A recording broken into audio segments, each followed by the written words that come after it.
Assalamualaikum warahmatullahi wabarakatuh. Sahabat, Ramadan telah kita lewati, waktu bersalam-salaman, bermaaf-maafan pun sudah kita lalui.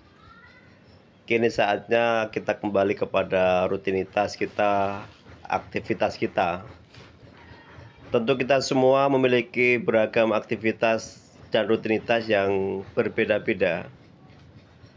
Meskipun berbeda, tentu tujuan kita, saya yakini, adalah sama, yaitu mengabdi kepada Allah. Salah satu bentuk pengabdian kita kepada Allah adalah mencari nafkah buat keluarga, berbakti kepada orang tua, dan perbuatan baik lainnya. Salah satu hal yang menggelitik saya ketika menjelang akhir Ramadan adalah ada beberapa statement tokoh yang mengucapkan kalimat-kalimat yang cenderung merendahkan eksistensi dan makhluk lainnya. Padahal kita semua mengerti bahwa kita diciptakan oleh Allah itu setara. Tidak ada beda sama sekali kecuali ketakwaan kita. Jadi kalau ada orang yang merendahkan antara individu satu dengan individu yang lain, saya kira dia harus banyak belajar kembali. Dan perlu kiranya kita juga koreksi, karena dalam surat Al-Hujurat ayat 11 sudah sangat jelas sekali Allah melarang kita la yaskhar qaumun min qaumin asa ayyakunu, dan seterusnya, bahwa jangan pernah sekali-kali kita merendahkan atau mengolok-olok antara kelompok satu kelompok lainnya, antara suku satu suku lainnya, antara bangsa satu bangsa lainnya. Karena bisa jadi orang yang kita rendahkan, orang yang kita olok-olok, bisa jadi akan lebih baik posisinya di hadapan Allah daripada kita yang berlagak lebih hebat, berlagak lebih mulia dari orang lain. Seperti halnya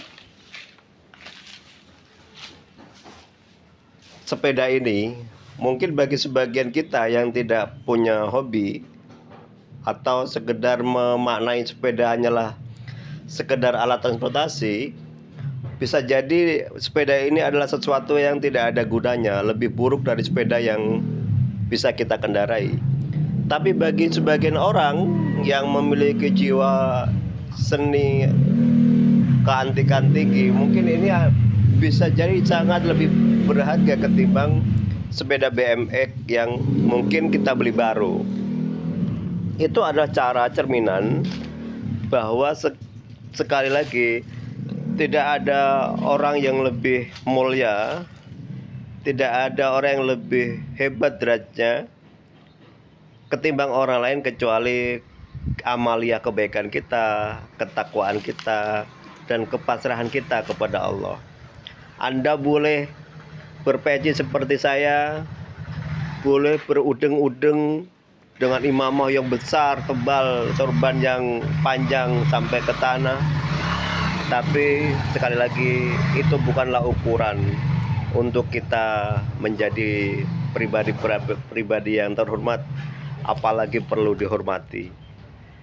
Orang hormat kepada kita karena akhlak kita, karena tutur kata kita yang halus, berbudi bawa laksana. Kalau dari bibir kita penuh caci maki, kedengkian, merendahkan orang lain, jangan pernah Anda ingin dan mendapatkan kehormatan kelak setelah Anda meninggal. Yang Anda akan hanya diingat sebagai orang yang buruk mulutnya, busuk mulutnya. Tapi sebaliknya, orang yang berkata-kata indah, penuh dengan kebaikan, penuh dengan kasih sayang, dia akan